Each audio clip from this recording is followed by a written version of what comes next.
twisted ways. Jealousy, being sold into slavery, being falsely accused, dreams, and families that are all used for God's purposes in our readings for this week. The first reading is from Genesis chapter 37. Now, Israel loved Joseph more than any of his children, because he was the son of his old age, and he made him a long robe with sleeves. But when his brothers saw that their father loved him more than all his brothers, they hated him. They could not speak peaceably to him. Once Joseph had a dream, and when he told his brothers, they hated him even more. He said to them, "Listen to this dream that I dreamed.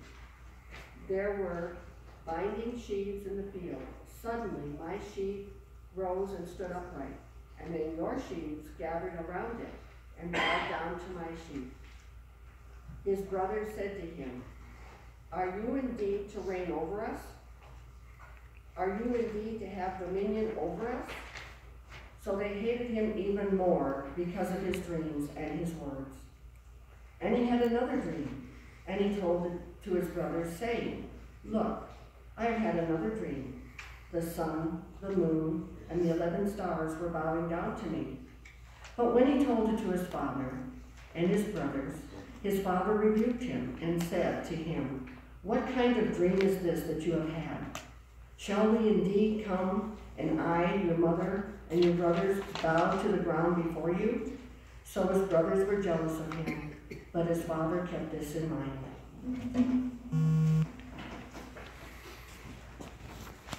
Let's pray. Lord, thank you for your word, which isn't just to inform our minds, but to draw us into a relationship, to be restored to our purpose in this world. We pray this in Jesus' name.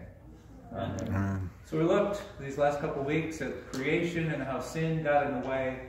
The people were created to be in the image of God, to be in relationship with God, and that as they walked with God and talked with God and spent time in God's presence, that they would become a blessing to the world. But sin came in and messed up both aspects. First, the relationship with God, and second, our ability to be that light to the world that we're supposed to be. Just to go with Paul's children's sermon, sin came in and turned the mirror that was supposed to be pointing outward and turned it back toward ourselves, so that we couldn't see God clearly and we couldn't see our neighbor clearly. So God's plan last week we talked about was how his desire was still to work with and through people. The solution after the Tower of Babel was once again to choose people, Abram and Sarah, and through those relationships to be a blessing to the world. So we saw last week that it was through Abram and Isaac and Jacob that God kept making that same promise, that I'm going to have a special relationship with you, and that through your family the world's going to be blessed. But when you look at Abram and Jacob, the two that get most of the print in Genesis, Abram and Jacob, were they chosen because they were perfect? No. That they were model character? That they weren't model in their character. As a matter of fact, Abram started out, it says, that he was an idolater when God chose him. He wasn't this good, faithful worshiper of Yahweh. And that Jacob, he was a trickster. He took advantage of people. He cheated people. So how is it that God could choose people like that? Because God didn't see them in their present situation. God saw their hearts. God saw that Abram would stop being an idolater and would start to be a friend of God.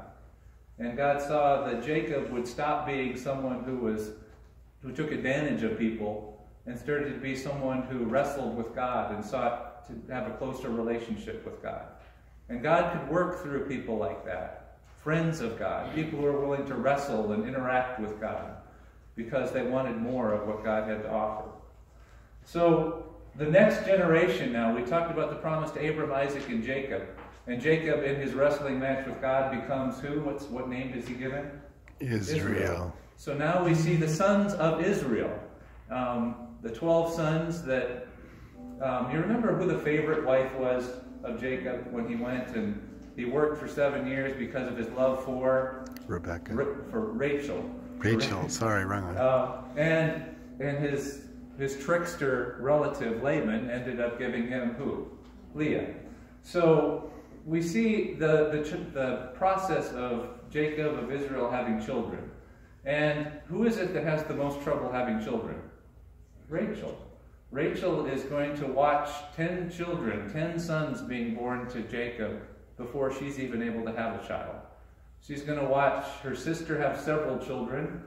She's going to watch her servant and her sister's servants have children. But finally, at the very end of the family line, we're going to see 2 children born to Rachel, the wife that was loved the most. And those children are Joseph and Benjamin. So so we're going to see why there might be some favoritism going on here in the family.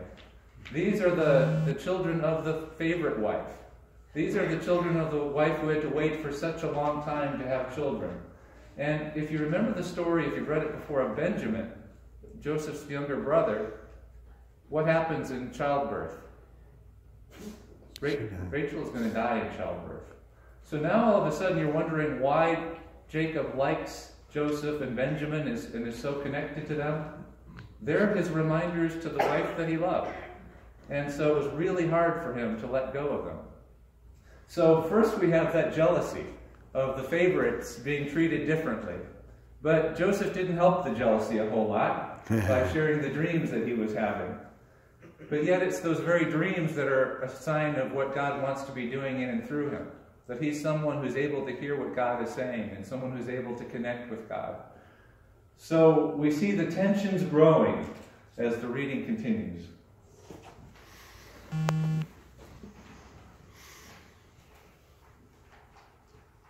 Joseph's brothers would sell Joseph as a slave and pretend he had been killed by wild animals. Now Joseph was taken down to Egypt by Potiphar, and the officer of Pharaoh. The captain of the guard and an Egyptian brought him from the Ishmaelites, who had brought him down there. The Lord was with Joseph, and he became a successful man. He was in the house of his Egyptian master.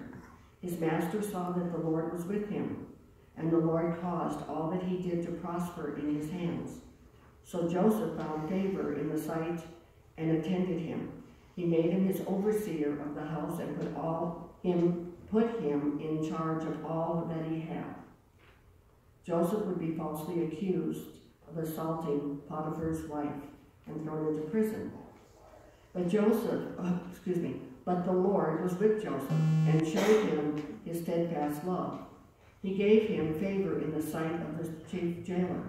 The chief jailer committed to Joseph's care all the prisoners who were in the prison, and whatever was done there, he was the one who did it. The chief jailer paid no heed to anything, whatever that was done there. He was the one that did it. The chief jailer paid no heed to anything that was in Joseph's care because the Lord was with him, and whatever he did, the Lord made it prosper. Joseph was imprisoned with Pharaoh's cupbearer and baker and interprets their dreams. When the cupbearer is released, Joseph asked him to remember what Joseph did, but he forgot until Pharaoh had a dream.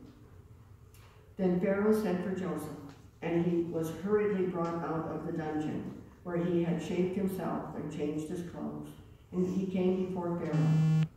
And Pharaoh said to Joseph, I have had a dream, and there is no one who can interpret it.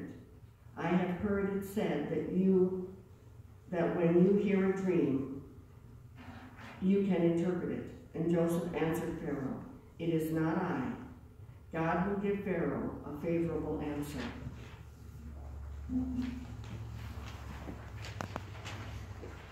So Joseph interprets the dream. You remember a little bit about the dream? The skinny cows and the fat cows. Basically, there's going to be 7 years of good crops, followed by 7 years of famine. But there's something about Joseph's life. He's this chosen one that God gives a special relationship to, but does life go easy for him? No, it seems like every time something happens where it looks like he's going to end up being destroyed, but in some ways he's like a cat. Whenever he starts to fall, he always lands on his feet. Because each step of the way there's this description where it says, but God was with him. That he got to know God as he waited in the well to be sold by his brothers. He got to know God as he worked for Potiphar. He got to know God as he was in prison. And somehow it was that relationship with God that ended up causing him to look different than other people. That he ended up having the favor of Potiphar. He ended up having the favor of the jailer. That he didn't just feel sorry for himself and his circumstances. He became a blessing wherever he was, even in unexpected places. So as he has a position of favor in prison, he has access to talk to some of these other prisoners. This is a prison where it was mostly the powerful people that were there. So because he had worked for a wealthy person named Potiphar, he was in the same prison that Pharaoh's prisoners would go to. So Pharaoh had sent his cupbearer and his baker, and they had dreams. But somehow Joseph had this reputation that if you want to go and try to figure something out in prison, he was the person who could help. So they went. The baker didn't get very good news. But the cupbearer did, that he was going to be restored to his position. And so Joseph said, this is my opportunity to get Pharaoh's attention, help him to find out that I'm in here improperly, that I did nothing wrong. So just go and tell Pharaoh that he needs to let me out of here. But does the cupbearer remember right away when he's let out of prison? No, he doesn't remember until something happens. When is he reminded of Joseph? When Pharaoh has a dream that nobody else can interpret. That it was the cupbearer's experience of God working through Joseph in prison that caused the cupbearer to realize that Joseph had a gift that could bless Pharaoh as well, as he's set free. So now this one who has been a slave, who has been unjustly put in prison, this one who's gone through lots of difficult times, all of a sudden we start to see that this has put him not in a place where he can't be used by God, but we see that each step of the way that this has been putting him in a place where he's exactly where he needs to be to serve God.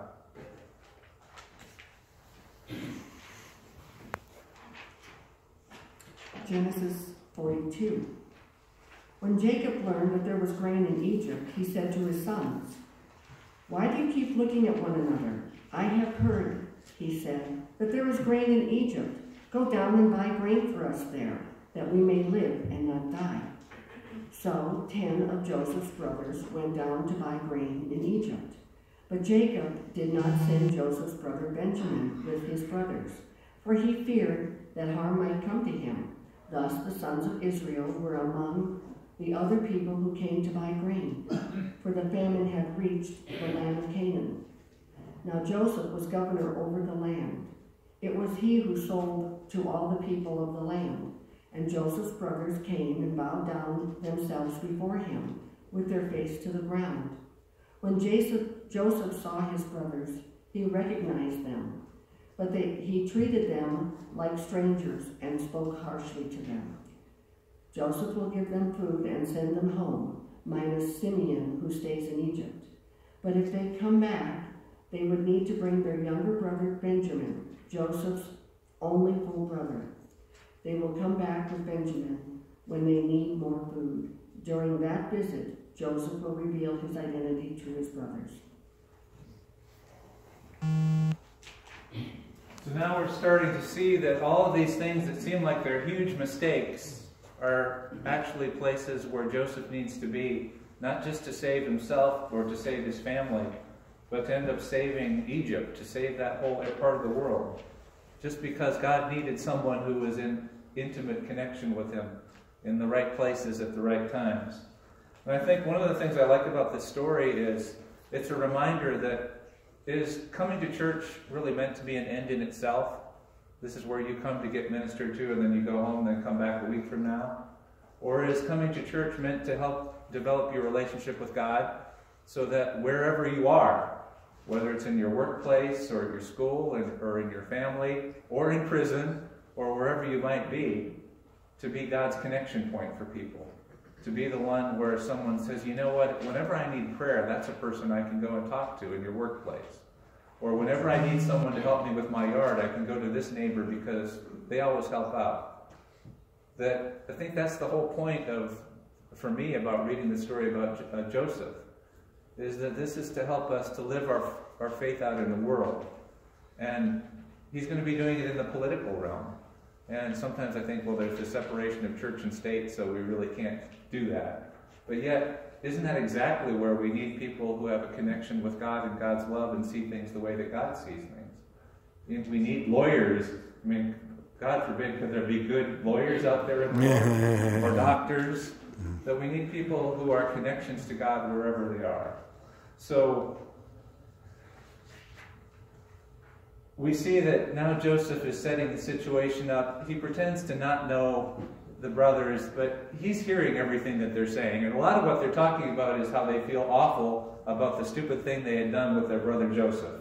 I mean, maybe he's getting some enjoyment out of listening to them feel bad about themselves. But yet he's going to make things more difficult. Because who's the one reminder now of Rachel living at home with Dad? Benjamin. And now he's going to make them feel even more guilty. Oh no, we already lost Rachel's other son, and now Dad is going to be really mad when we say we've got to bring Benjamin. But we start to see what's going to happen here in the last section for today.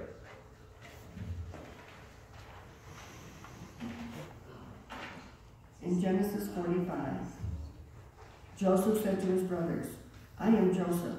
Is my father still alive?" But his brothers could not answer him. They were so dismayed were they at his presence. Then Joseph said to his brothers, "Come closer to me." And they came closer, and he said, "I am your brother Joseph, whom you sold to Egypt. Now do not be distressed or angry with yourselves, because you sold me here, for God sent me before you to preserve life. For the famine has been in the land these 2 years, and there are 5 more years in which there will be neither plowing nor harvest.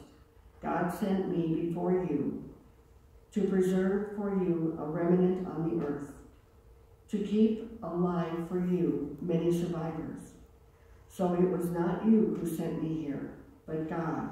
He has made me a father to Pharaoh, and Lord of all his house, and ruler over the land of Egypt." So we can look at life one of 2 ways. We can look at life as just we're the victim of circumstances and feel sorry for ourselves. Or we can look at life as being part of something much bigger than ourselves.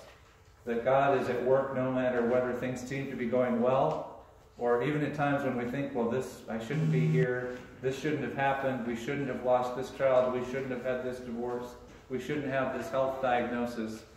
And the story of Joseph, to me, invites us to look and see not how we can regret what's going on and feel like God forgot about us, but how can we see God in what's going on?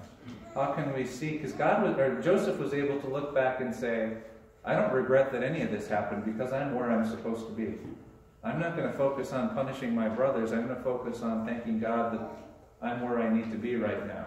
And maybe you're at a place where you need to learn how to see God, because maybe you lost that job and it's hard to see God. Maybe that divorce just happened and it's hard to see God. Maybe your husband's deployed and it's hard to see God. That just to start to learn how to see God where you are, because that's when you can be a blessing to your neighbor. You can be a blessing to your neighbor after you've had that miscarriage in a way that you couldn't before. You can be a blessing to your neighbor after that divorce in a way that you couldn't be before. After you lost your wife, after you retired from your doctor job. It's maybe things you hadn't planned. It wasn't on your original agenda. But yet God says, this is where you are and this is where your ministry is going to happen. You don't need to wait until you find the right place to do what you think you're supposed to do for God. But to listen to what God's saying to you where you are, whether it's in prison or at work or at school, and to be that person who helps God to touch someone who needs to be touched at that point.